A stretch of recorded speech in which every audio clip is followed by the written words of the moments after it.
Hello, and thank you for taking the time out of your very busy schedules to join me here. I hope that there is something within this video that is a benefit to you or to somebody that you know. I know that the subject I'm covering today, it was a benefit to me, still is a benefit to me. It's taken from a couple of different books written by Napoleon Hill. The main one that it comes from is Think and Grow Rich. It's a book I highly recommend that if you're looking to start your own business or get into business for yourself, that you take a look at, and that will benefit you. Hopefully, there's a lot in there that has benefited a lot of people. I'm not saying it's the perfect key to success, but it does really help. So take the time to read that book if you are looking to get into business for yourself. But this is one of the chapters he kind of goes over, and I kind of agree with it. There's a lot of underlying tones in there as to why I would also like to kind of cover this. So basically, real quick, for those who this is actually going to cover fear of poverty. And fear of poverty is one of the most destructive forces. Fear of poverty is a state of mind, nothing more, but it is also sufficient to destroy one's chances at achieving uh, or at achievement in any undertaking. The fear of poverty grows out of man's innate desire to prey upon his fellow man economically. Normally, all animals lower than man are motivated by instinct, but their capability to think is limited. Therefore, they prey upon one another physically. Man, with his higher sense of intuition, with his capability to think and reason, does not eat his fellow man's body. He gets more satisfaction from, quote unquote, eating him financially. Man is so adversarious that laws have been created to protect him from his own fellow man. Sadder still when the government, though, is the one who ignores the laws. Nothing brings man so much suffering and humility as poverty. Only those who have experienced it can truly understand the full meaning of poverty. Again, I have to agree with that particular statement. Um, because you see it with the way, that mindset that just kind of sets in which they do not feel they can, even to break their measly status quo. They fear that poverty, that lack of so much that it creates its own little pit trap, its gravity well that you get stuck into. It is no wonder that man fears poverty. Through a long line of inherited experiences, man has learned for sure that some men can't be trusted where matters of money and earthly possessions are concerned. So eager is man to possess wealth that he will achieve it any way he can, through legal methods if he can, and through other means if necessary or expedient. And again, it's true, man will earn his own money legally. This is why we have jails, we have people who will steal as opposed to work, people who expect to have things handed to them, though. Self analysis may disclose weakness that one does not like to acknowledge. This form of examination is essential to all who demand of life more than mediocrity and poverty. He goes on to say, being Napoleon Hill, goes on to say, so subtle and deeply deterred is the emotional fear that one may go through life burdened by it never recognizing its presence. Only a courageous analysis will disclose the resonance of this universal enemy. When you begin such an analysis, search deeply into your character, and here is a list of symptoms for which you should look. The symptoms of the fear of poverty are indifference, commonly expressed through the lack of ambition, willingness to tolerate poverty, acceptance of whatever compensation life may offer without protest, mental and physical laziness, lack of initiative, imagination, enthusiasm, and self control. So, and I'm sure we've all can see indifference in a lot of people. going on right now. They're indifferent to how things are. They're indifferent to how they are, how life treats them. They just want to sit around and be on their phones. Indecision. Now, this is these are habits. Well, indecision is a habit as well.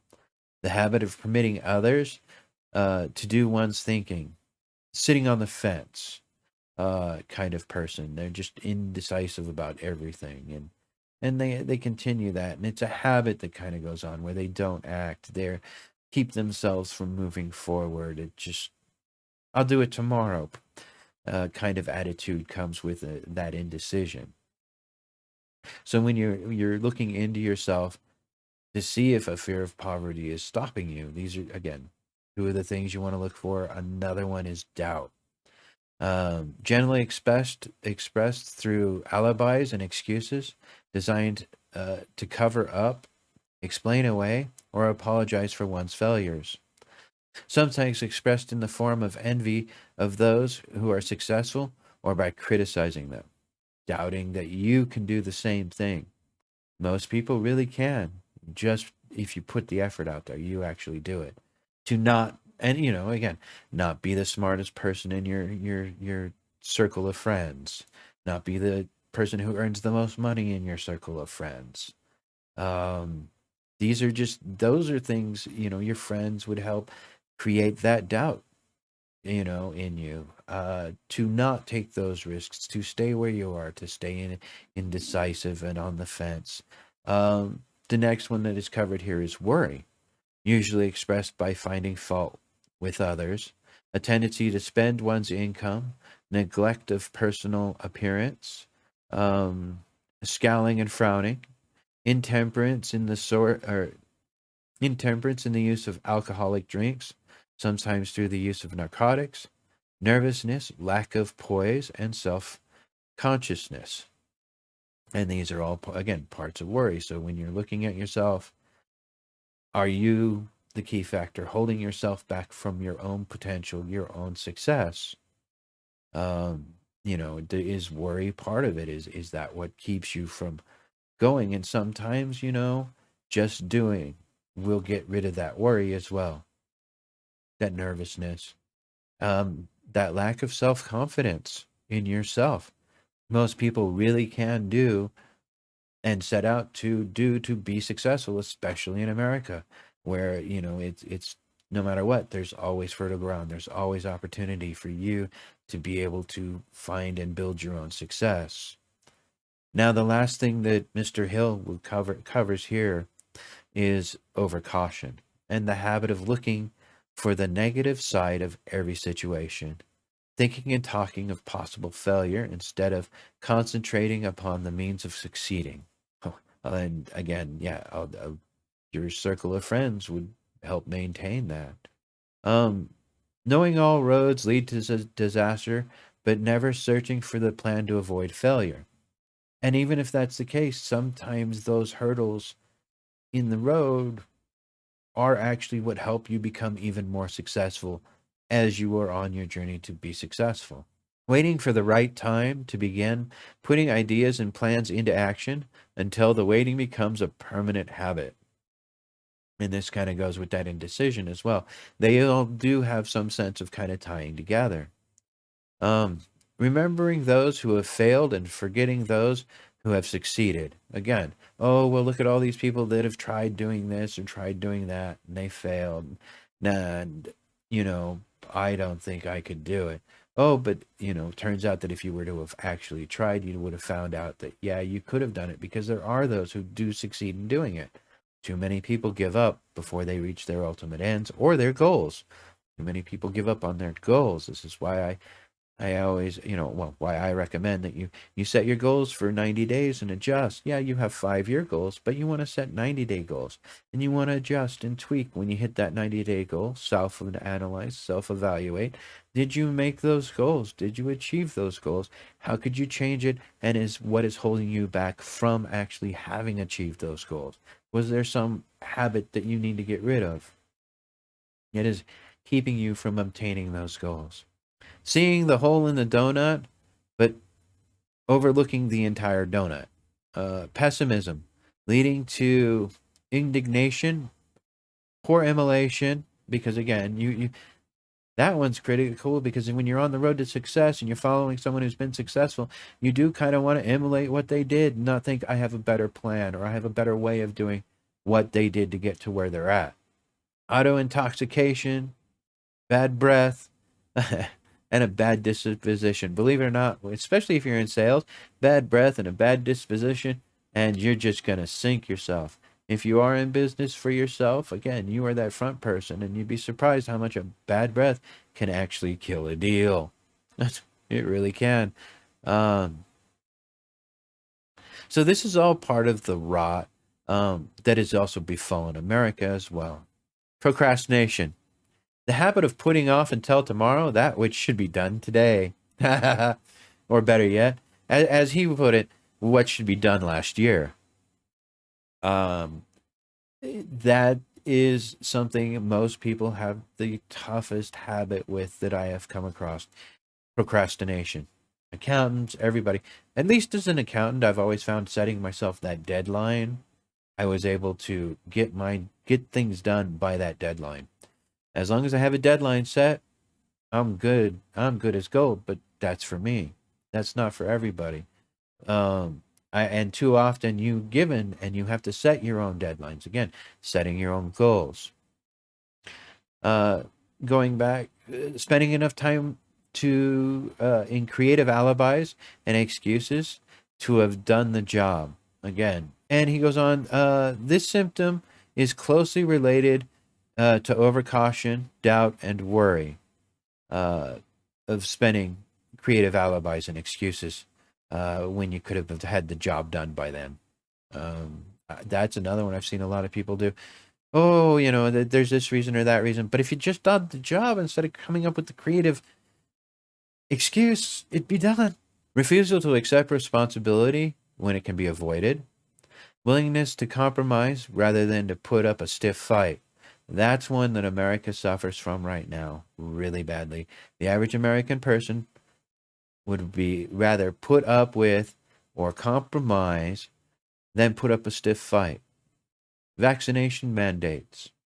Yeah, that's one right there.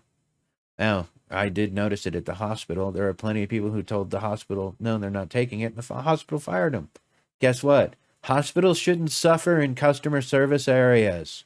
Compromising the difficulties instead of harnessing them and using them as stepping stones to advancement. And as I just said previously, when you're out and you're going on the roads and, oh, well, these people have failed before.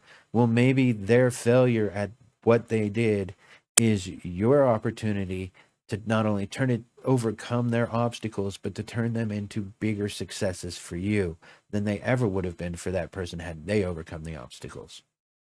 I'm not saying seek them out. I'm just saying consider that. Consider that the tough fight is a level of achievement and advancement all of its own, a level of success all on its own. A goal that you never thought you had suddenly becomes apparent to you. Hey, take the win, move on to the next one. Keep going. Don't let stuff stop you. Don't let your own doubts stop you. Don't procrastinate. Bargaining with life for a penny instead of demanding prosperity, opulence, riches, contentness, and happiness. Again, a lot of people are doing that these days as well. Oh, well, minimum wage is $11. Who cares what minimum wage is? Go out, make something of yourself. Make more money than minimum wage. I never understood why we have to keep raising minimum wage, why people have to put up that minimum effort and keep paying, but I wonder why inflation is going up as well. People, I swear, socialism sucks. Planning what to do if and when overtaken by failure instead of burning all of your bridges and making retreat impossible. Weakness of and often total lack of self-confidence, definite of purpose, self-control, initiative, enthusiasm, ambition, thrift, and sound reasoning ability. Yeah, that kind of covers a lot of people right there. They have weakness instead of. You know, self-confidence in themselves, definite purpose, knowing where you want to go, where you want to be, and letting nothing distract you. Self-control. Well, hey, I can honestly say I'm once again trying to quit smoking. Successful for over a month now. Taking the initiative to do it. You know, why wait for somebody else to lead the path? Why not do it yourself? You know, I remember hearing about these famous explorers called Lewis and Clark. Yeah, American heroes. We need to, again, these are the people we should teach these in schools, not good old John Henry. I mean, come on, people. And, you know, and enthusiasm, you know, sometimes you got to be your own cheerleader. You know, ambition is really key if you want to be successful. Where are you going?